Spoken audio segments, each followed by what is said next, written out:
तो दोस्तों, कैसे हैं आप लोग। आपका मेरे चैनल लर्न विद के कुमार पर स्वागत है। आज के इस टॉपिक में मैं बहुत ही महत्वपूर्ण क्वेश्चन आंसर्स सेट लेकर के आया हूं, जो कि आपको इस साल के एग्ज़ाम में और साथ ही आने वाले साल के एग्ज़ाम में बहुत ही इम्पॉर्टेंट रोल प्ले करेंगे। यदि आप इन सभी क्वेश्चनों को तैयार कर लेते हैं तो एक अच्छा मार्क्स आप एग्ज़ाम में हासिल कर सकते हैं। तो बिना लेट किए हुए चलिए आज की इस वीडियो सेशन को शुरू करते हैं।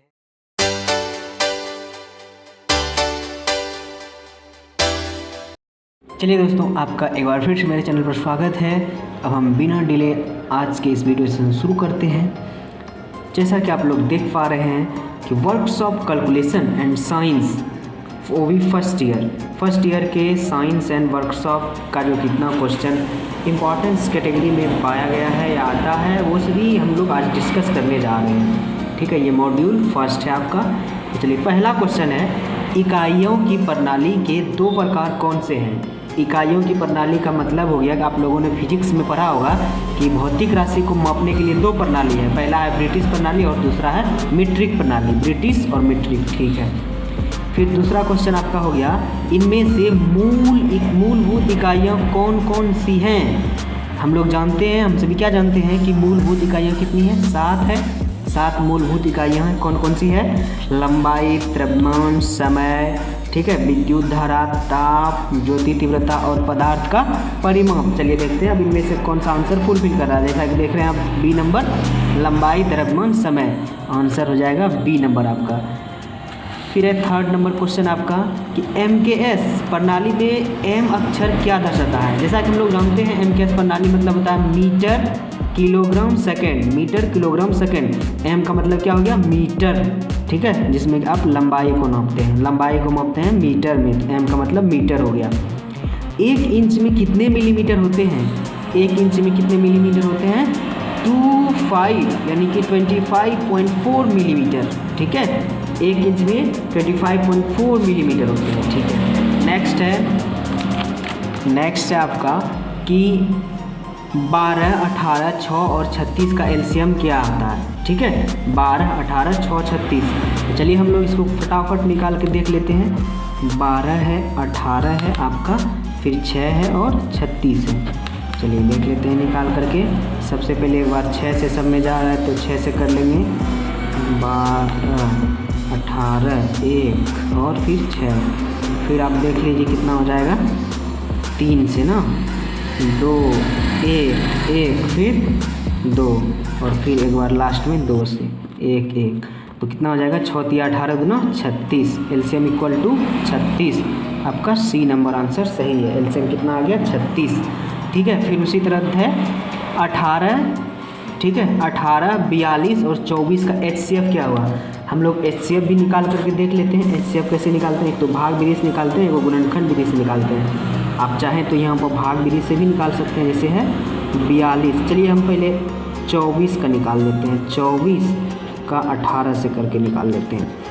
तो 1 बार में 18, 18 6 24, ठीक, 18 तो हो गया 3।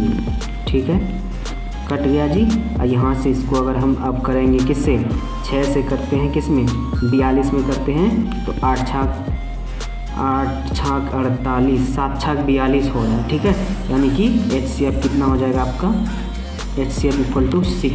आपका 6 आंसर है। ठीक है, दिए गए मिश्रित भिन्न में से अनुचित भिन्न कौन सा है। यानी आपको एक मिश्रित फ्रैक्शन दिया गया है, इसमें पूछ रहा है इसका अनुचित फ्रैक्शन कौन सा है। इसको सबसे पहले हम फ्रैक्शन में चेंज कैसे करेंगे, तो ये 7 और जो है ये पूर्णांक में है, इसको गुना करते हैं, 7 7 49 रहता है और ये नॉमिनेटर के ऐड कर देते हैं। ठीक है, नॉमिनेटर 49 3 52, 52/7। देखिए ये नंबर आपका है। ठीक है, फिर है इतना का दशमलव भिन्न साधारण भिन्न में बदले, तथा इतना को दशमलव भिन्न साधारण भिन्न वाले उतार लेते हैं। 0.000 है। ठीक है, फिर है 659, तो दशमलव हटाने के बाद कितना आता है, जितना आपका अंक रहता है उतना 1 पे 0 आ जाता है, 1 2 3। ठीक है, फिर है 3 1 2 3, तो टोटल 6 0 आ गया। आप देखिए कौन सा ऑप्शन फुलफिल कर रहा है, 5060, डी नंबर ही। ठीक है, चलिए नेक्स्ट क्वेश्चन है, सिंप्लीफाई कीजिए। इसको सिंप्लीफाई करना है, ठीक है। तो सबसे पहले हम एलसीएम लेते हैं। एलसीएम कितना आ जाएगा, 5 4 5 20 का एलसीएम निकाल करके देख लें। चलिए 20 ही आएगा, ठीक है। आप देख लीजिएगा, निकाल 20 आएगा। तो डिवाइड बाई 5 15 और प्लस 8 और प्लस माइनस है लास्ट में -5, ठीक। 15 8 23, इसमें घटा दीजिए पहले 10 8 18 18 बटा 20, ठीक। अब देखिए 9 से और ये 10, ठीक है। 9 बटा 10, कौन सा आंसर आपका मिल रहा है, 9 बटा 10, बी नंबर, ठीक है। फिर कह रहा है कि डिवाइड कीजिए, ठीक। डिवाइड कीजिए, कितना है 20 बाय 31 और फिर है डिवाइडेड बाय 15 बटा 62, ठीक है। हम जानते हैं कि अगर ये हम किसी चीज़ नंबर को फ्रैक्शन में भाग देते हैं, उसको हम अगर वो कर दें, क्या कर दें, पलट दें, उनके नॉमिनेटर को डिनोमिनेटर के साथ पलट दें, तो वो क्या आ जाता है, गुना में चेंज हो जाता है, ठीक है। 20 बटा 31 को हम पलट देंगे, कितना हो जाएगा 62 बटा 15, ठीक है। ये 31 है, 31 गुना 62 और 5 से खिला देते हैं, 5 चौके 20, 5 दिया ही 15, 4 गुना 8 बटा 3, ठीक है जी, 8 बटा 3। अब देख लीजिए इसको मिक्स्ड फ्रैक्शन में कैसे लिखेंगे, 3 दूना 6, 2 8 बटा 3, 2 पूर्णांक 2 बटा 3, 2 पूर्णांक 2 बटा 3, देखिए कौन सा है, 2 पूर्णांक 2 बटा 3, डी नंबर, ठीक है जी। अब है नेक्स्ट है, इतना और इतना का गुणनफल याद कीजिए, ठीक है। तो सबसे पहले क्या करना है, देख लीजिए आप फ्रैक्शन को हटाइए, पहले नहीं देखना, 0.003 मल्टीप्लाई विथ 0.05। तो सबसे पहले 5 को 3 से मल्टीप्लाई कर देंगे, कितना 5 क्या ही 15 है ना। अब दशमलव गिन लेंगे, 1 2 3 4 अंक के बाद दशमलव, 1 2 3 4 अंक के बाद दशमलव दे देंगे। अब देख लीजिए कौन सा ऑप्शन फुलफिल कर रहा है, 2 0 फिर 4, बी नंबर आपका सही आंसर है, ठीक है। सिंप्लीफाई करना है, कुछ नहीं करना है। तो सबसे पहले इधर लिख लेते हैं, 17 4 9 गुना 5.2 है ना, फिर है 6.5। चलिए ये दशमलव से ये दशमलव खत्म हो गया। अब देखिए 13 से कराइए, 13 चौके 52, 13 25 65, 5 से ख़त्म हो गया। और फिर इसको हटा उड़ा देते हैं, तो 2 0 आ जाएगा आपका, फिर हो जाएगा, ठीक है। 500 हो गया आपका, 500, ठीक है। अब इसको गुना कर दीजिए, 9 गुना कटेगा तो नहीं अब, ठीक है। फाइनली जब आप 1749 गुना 4 उसको 500 से डिवाइड करेंगे तो आपका आंसर नंबर आएगा 13.99, ठीक। नेक्स्ट है आपका, किसी 225 मीटर लंबे तार को 900 वर्ग घंटों में काटा जाए तो प्रत्येक भाग की लंबाई क्या है। देखिए कितना आपका तार कितना है, सबसे पहले है 225 मीटर का आपका तार है, ठीक है। इसको कितना भाग में करना है, 900 भाग में करना है।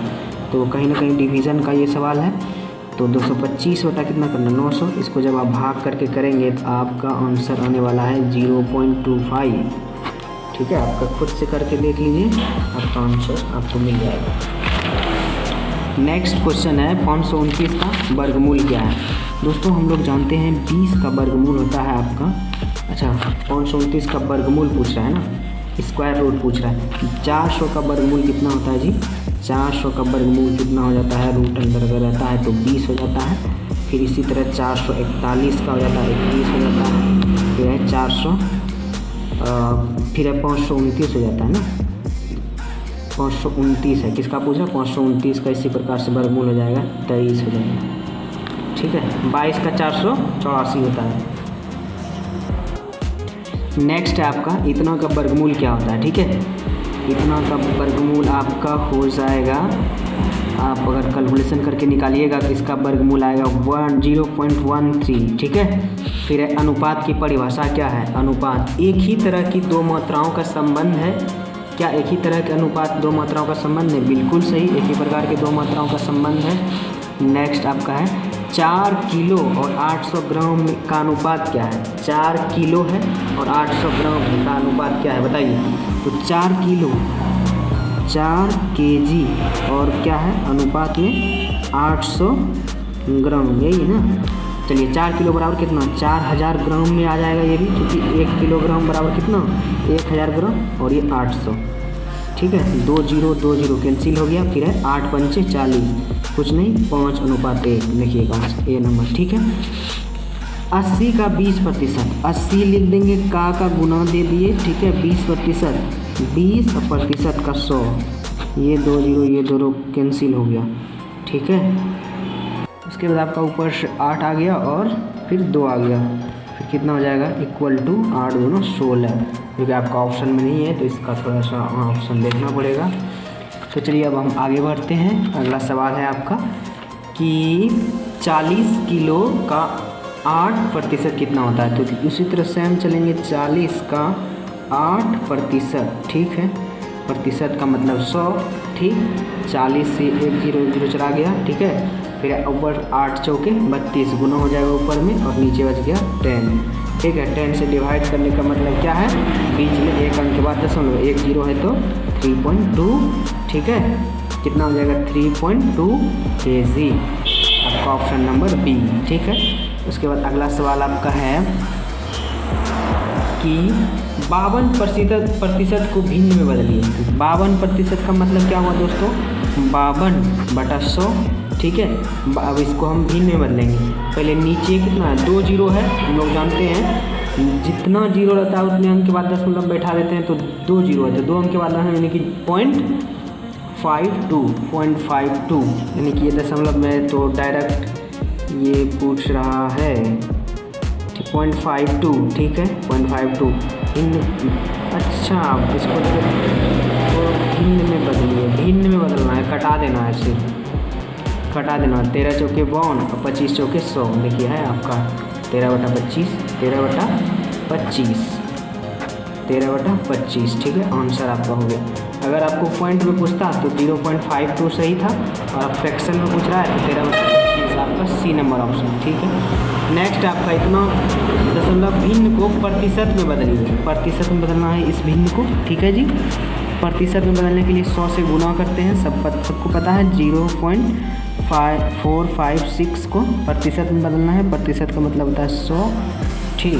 तो हो जाएगा 100 से इसका दशमलव उड़ा नहीं, कितना हो गया 000, ठीक है। 2 जीरो से 2 जीरो कैंसिल, 1 जीरो बच गया, तो कितना हो जाएगा ये 1 जीरो नीचे बचा हुआ है ना, 45.6%। देखिए आपका 45.6% कौन सा है, आपका ए नंबर हो रहा है, ठीक है। What is the value of x square plus 66 equal to 102, ठीक है। X square equal to 102 minus कर देंगे, 102 में 66 माइनस कर देंगे, कितना बचेगा 36 बचेगा, और फिर स्क्वायर है तो एक्स इक्वल टू क्या हो जाएगा, एक्स इक्वल टू आपका हो जाएगा 36, तो 6 प्लस माइनस 6 आपका देखिए बी नंबर ऑप्शन हो जाएगा, ठीक है। दशमलव संख्या इतना का वर्गमूल क्या है, दशमलव संख्या इतना का वर्ग, इसका कैलकुलेशन चला जाएगा, तो इसका हम लोग डायरेक्ट देख लेते हैं। 23 नंबर का आपका डी नंबर हो जाएगा 23.46 हो जाएगा, ठीक है। फिर आपका अगला क्वेश्चन है what is the value of, इसको भी हम अभी स्किप कर रहे हैं ये क्वेश्चन थोड़ा सा, तो इसमें कुछ सिंबल का यूज किया गया है, तो अब हम नेक्स्ट क्वेश्चन देखेंगे, ठीक है। 25 नंबर क्वेश्चन क्या दिया हुआ है, AC आपका दिया हुआ है कितना 10 सेंटीमीटर, उसके बाद आपका BC कितना दिया हुआ है दोस्तों 6 सेंटीमीटर, ठीक है। और फिर यदि तो AB भुजा का मान ज्ञात कीजिए, AB भुजा का मान निकालना है। हम लोग क्या जानते हैं बताइए, आप भी जानते हैं क्या कि हाँ पाइथागोरस के प्रमेय से बड़ी त्रिभुज समकोण त्रिभुज में बड़ी भुजाओं का स्क्वायर का जो वर्ग होता है वो अन्य भुजाओं के वर्ग के योग के बराबर होता है। तो हम लोग जानते हैं कि AC का स्क्वायर इक्वल टू AB का स्क्वायर जो BC का स्क्वायर, ठीक है। तो AC का स्क्वायर कितना हो जाएगा 10 का स्क्वायर करेंगे, और फिर AB का स्क्वायर कितना है जी, AB कितना दे रखा है, AB कुछ नहीं दे रखा है, AB तो फाइंड ही करना है हमको, AB का स्क्वायर, ठीक है, प्लस BC का स्क्वायर, BC कितना दे रखा है 6 सेंटीमीटर, 6 का स्क्वायर 100 प्लस AB का स्क्वायर प्लस 36, अब 100 में 36 घटेगा 64 बचेगा, तो AB का स्क्वायर इक्वल टू 64, AB बराबर कितना होगा √64, 64 किसका वर्गमूल है 8 का। अब 8 सेंटीमीटर आ गया आपका BC, 8 सेंटीमीटर कितना आ गया 8 सेंटीमीटर, ठीक है। नेक्स्ट है आपका यदि BC 15 सेंटीमीटर है और AC 9 सेंटीमीटर है, आपका BC दे रखा है, ये कर्व दे रखा है, फिर आपका लंब दे रखा, आधार पूछ रहा है, तो इसको भी आप लोग फाइंड कर लीजिए। सेम फार्मूला लगेगा और फिर आपका आंसर आ जाना चाहिए। ठीक है, तो इसका आंसर आप लोग निकालेंगे जब 12 सेंटीमीटर आएगा। यदि 7 सेमी, ठीक है, यदि ये भी 7 सेमी है, सेम क्वेश्चन है दोस्तों, यह भी सेम क्वेश्चन है, तीनों कह सकते हैं कि 3 क्वेश्चन एक जैसा यहाँ पे दिया गया। आप जो इसको निकालिएगा आपका 8.6 सेंटीमीटर आएगा। ठीक है, नेक्स्ट जो भुजा आपको फाइंड करना है 8.6 सेंटीमीटर आएगा। ठीक है, हम आगे बढ़ें। आगे बढ़ने के बाद थोड़ा सा इसका कैलकुलेशन आ जाएगा। ठीक है, इसको भी थोड़ा सा आप लोग देख लीजिएगा। इसका आपका हो जाएगा 1.65 मीटर। ठीक है, उसके बाद अगला क्वेश्चन है, यदि एक मैकेनिक को 8 मशीन को असेंबल करने के लिए 3 दिन लगते हैं, ये पता चला आपको, ये टाइम एंड वर्क का क्वेश्चन नहीं लग रहा है। एक आदमी को 8 काम करने में 3 दिन लग रहा है, तो उसे 64 या मशीनों के यहाँ मशीनों या असेंबल को करने में कितने दिन लगेंगे? 64 का मुमकिन। देखिए 3 दिन लग रहा है, 8 मशीन को कर रहा है जब वो 3 दिन में कर रहा है। ठीक है, 3 दिन में कर रहा है। इसी तरह 64 मशीन को करने में कितना दिन लगेगा? 8 मशीन को 3 दिन में। ठीक, तो 64 में क्या 8 है? 64 में 8 को 8 है, 8 को 8 3 दिन, 1 को 8 3 दिन में, 8 को 8 24 दिन में। देखिए यहाँ पर 24 आंसर हो गया। ठीक है, फिर 30 नंबर, यदि 180 mm व्यास वाले एक गियर 60 mm व्यास वाले एक गियर से जुड़ा हुआ है और बड़ा गियर 60 RPM में से घूमता है, तो छोटे गियर का घूमने का स्पीड क्या है? यह आपसे पूछा गया है। ठीक है, स्पीड पूछा गया। इसमें भी थोड़ा सा कैलकुलेशन है, तो इसको नेक्स्ट पेज में हम लोग देख लेते हैं। इसका आप लोग कैलकुलेशन जब निकालिएगा तो आपको लगभग वो 180 RPM के आसपास आएगा। ठीक है, यदि एक कास्टिंग में तांबे का वजन 42.3 किलोग्राम और 3 का वजन कितना है? 2.7 किलोग्राम है, तो तांबे का प्रतिशत निकालना है, तो इसका आपको निकल जाएगा लगभग 94%। ठीक है, यदि एक मोटरसाइकिल टायर को 300 रुपये में बेचा जाता है, ठीक है, एक मोटरसाइकिल का 300 रुपये में बेचा जाता है, उसे 25% लाभ होता है, तो खरीद मूल्य आपका हो जाएगा इसमें 240 रुपया। ठीक है, आपका जब खरीद मूल्य, अब फार्मूला से सेम सब लोग को पता है। ठीक है, कि फार्मूला कैसे लाभ हानि में किस फार्मूला से कैसे फाइंड करते हैं। आपको जब फार्मूला बैठा दीजिएगा, वैल्यू बैठा देना है, फिर आपका 240 आ जाएगा CP। तो अब है नेक्स्ट आपका 18.5% को दशमलव भिन्न मान लीजिए, चूँकि 18.5% है, 8.5% है। प्रतिशत का मतलब प्रतिशत हटा देंगे तो कितना आ जाएगा? नीचे 100 आ जाएगा। एगो इसका भी दशमलव उड़ा देंगे तो कितना आ जाएगा? 1000 आ जाएगा। देखिए 3 वो है 0, तो 3 अंक के बाद दशमलव लगेगा। 1 2 3 अंक है, ये है। देखिए कौन सा ऑप्शन लग रहा है? A number. ठीक है, नेक्स्ट हम लोग अब देखते जा रहे हैं, इनमें से अधातु कौन सी है? अधातु को हमको फाइंड करना है। निम्नलिखित में अधातु कौन सी है? अधातु को खोजना है, तो ग्रेफाइट क्या आपका अधातु है। ठीक है, इनमें से किस धातु में प्रमुख सामग्री के रूप में लोहा होता है? लोहा आपका किस में होता है? जो लोह पदार्थ होता है उसमें ही आपका लोहा होता है मुख्य रूप से। ठीक है, उस धातु का नाम क्या है जिसमें लोहा नहीं होता है? तो अलोह पदार्थ, जिसमें लोहा है नहीं, अलोह है। निम्नलिखित में से कौन सा गुणधर्म धातु का यांत्रिक गुणधर्म? धातु का यांत्रिक क्या है? धातु जो है वो तन्य होते हैं, यानी कि ड्यूक्टिलिटी है। धातु का क्या है? ड्यूक्टिलिटी गुणधर्म है। इनमें से भंगुर धातु कौन सी है? भंगुर धातु। इस्पात आपका क्या होता है? भंगुर धातु होता है। ठीक है, आप लोग पढ़े भी होंगे। धातु की कौन सा यांत्रिक गुण एक काटने के उपकरण में लोचदार बरूपन के लिए प्रतिरोध प्रदान करता है? इसका आपका कठोरता, कौन प्रतिरोध? तो कठोरता ही प्रदान करता है ना। ठीक है, धातु की कौन सा गुण बिना फ्रैक्चर के अस्थायी बरूपन के गठन में सक्षम होती है? इसका आपका हो जाएगा प्लास्टिसिटी, सुघट्यता। तो इंग्लिश नाम ज़्यादा थोड़ा सा कंफर्टेबल है, प्लास्टिसिटी। ठीक है, जो कि धातु को फ्रैक्चर और स्थायी रूप में बनाने में सहायक होता है। धातु की कौन सा गुण कौन सा गुण बल लगाने पर बरूपत तथा बल हटाने पर वापस पूर्वावस्था में हो जाता है? तो इसका इलास्टिसिटी के कारण ऐसा होता है। ठीक है, इनमें से धातु का कौन सा गुण जिससे धातु को गर्म करने के लिए पिघलाया जाता है? ठीक है, क्या है? पिघलाया जाता है। तो यह उसका गलनीयता है। गलनीयता कोई भी ठोस जब पिघलने लगता है तो यह उसकी गलनीयता को दर्शाता है, फ्यूजिबिलिटी को दर्शाता है। इनमें से किस मिश्र धातु का उपयोग विद्युत बल्ब के फिलामेंट टंगस्टन बचपन से पढ़ते आ रहे हैं? तांबा और एल्युमिनियम का मिश्रण पीतल में कौन सी मिश्र धातुएं होती है? ये आपका क्वेश्चन है। पीतल में हम सबको पता है, पीतल में क्या है? तांबा प्लस जस्ता। पीतल में आपका तांबा प्लस जस्ता आता है। ठीक है, नेक्स्ट आपका इनमें से ढलमा लोहा का वेल्डिंग नहीं होता, सफ़ेद ढलमा लोहा। ठीक है, इनमें से किस धातु को फॉजेंट जाली नहीं किया जा सकता है? फॉजेंट जाली नहीं किया जा सकता है, इसका आपका हो जाएगा ढलमा लोहा को ही जाली में नहीं बदल सकते क्योंकि वो टूट जाता है। ठीक है, मशीनरी भागों की ढलाई बनाने के लिए किस धातु का व्यापक रूप से उपयोग किया जाता है? तो धूसर ढलमा लोहा का उपयोग किया जाता है। ठीक है, लो अयस्क से पग आयरन बनाने के लिए किस भट्टी का उपयोग किया जाता है? ठीक है, लो अयस्क से पग आयरन बनाने के लिए किस धातु का उपयोग किया जाता है?